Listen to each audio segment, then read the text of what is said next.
नमस्कार। जय गुरुदेव। अद्भुत, आश्चर्यजनक किंतु सत्य।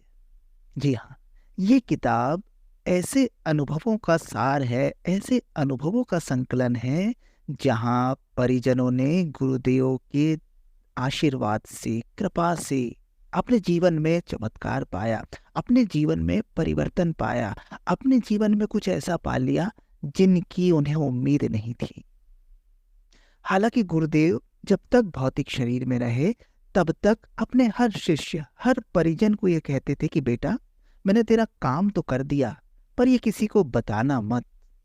अगर तुम सबको ये बताते रहोगे तो सब मुझे एक सिद्ध संत समझ लेंगे, चमत्कारी बाबा समझ लेंगे, और फिर मेरा काम करना मुश्किल होगा, यहां से वहां तक लाइन लग जाएगी।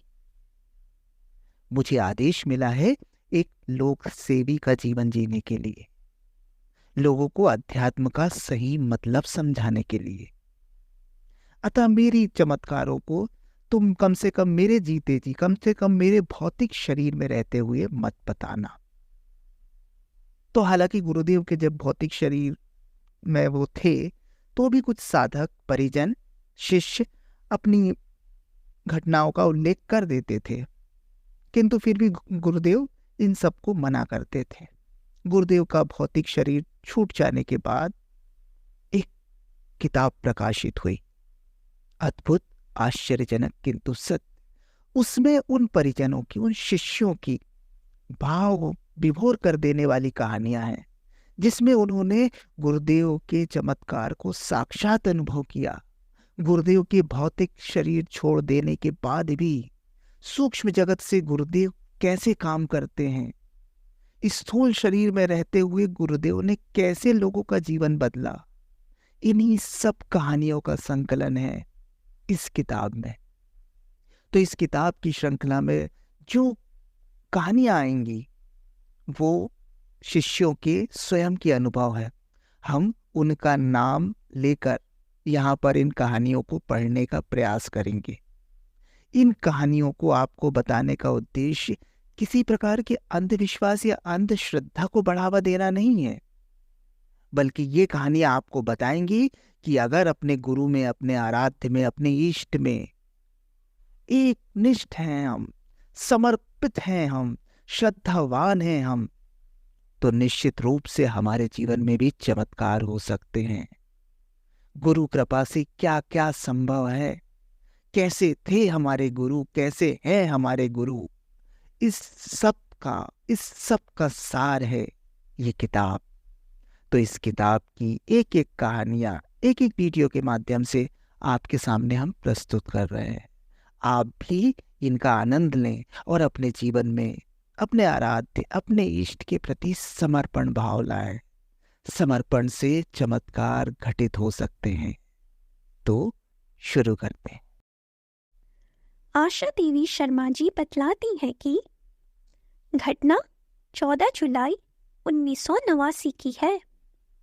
विनोदानंद जी की शादी शांति कुंज के यज्ञशाला प्रांगण में होना निश्चित हुई। श्रद्धेय आचार्यगण द्वारा विवाह संस्कार के वेद मंत्रों के छंदबद्ध उच्चारण और उनकी सारगर्भित व्याख्याएं श्रोताओं को मंत्रमुग्ध कर रही थीं। शांति पाठ विसर्जन के उपरांत वर वधू को वंदनीय माता जी एवं परम पूज्य गुरुदेव के आशीर्वचनों के लिए उनके कक्ष में जाना था। तब पूज्य गुरुदेव के कक्ष में उनसे मिलने हेतु आवश्यक अनुमति लेनी पड़ती थी।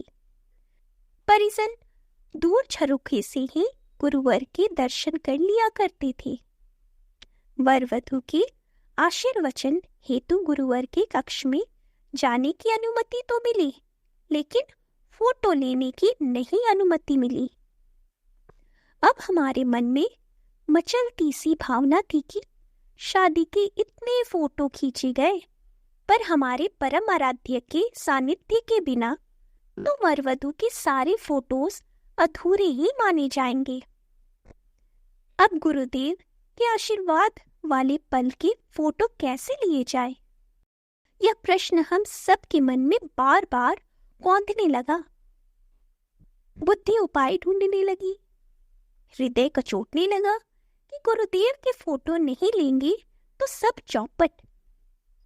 तुरंत मेरे पति विजय कुमार शर्मा के मन में एक उपाय सूझा कि अगर श्रद्धेय शिव प्रसाद मिश्रा जी के द्वारा फोटो लेने की अनुमति स्वीकार करवा ली जाए तो यह संभव हो सकता है।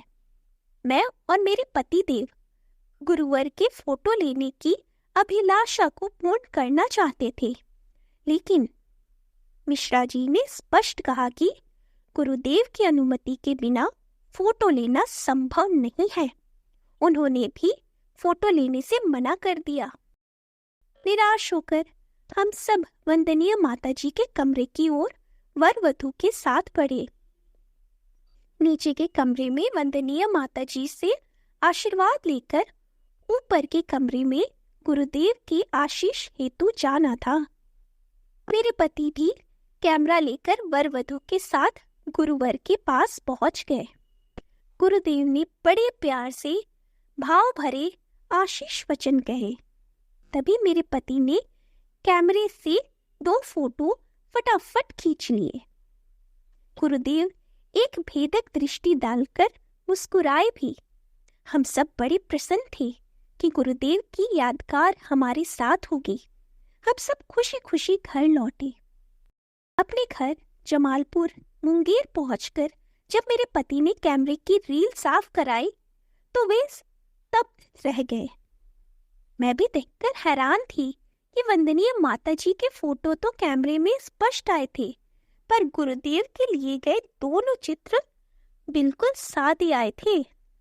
तब मैं गुरुदेव की उस भेदक दृष्टि और मुस्कुराहट का अर्थ समझी। वस्तुतः जागृत चेतना के प्रज्ञा पुरुष की इच्छा से भौतिक यानी कैमरा भी नियंत्रित हुआ। उनकी आज्ञा की अवहेलना कर कैमरा भी फोटो नहीं ले पाया। सच ही कहा गया है, संसार में प्रभु की इच्छा ही सर्वोपरि है, परमात्मा की इच्छा ही विजयी होती है। तब ये भौतिक यंत्र और संसार उनकी इच्छा को कैसे टाल सकते हैं? जय गुरुदेव।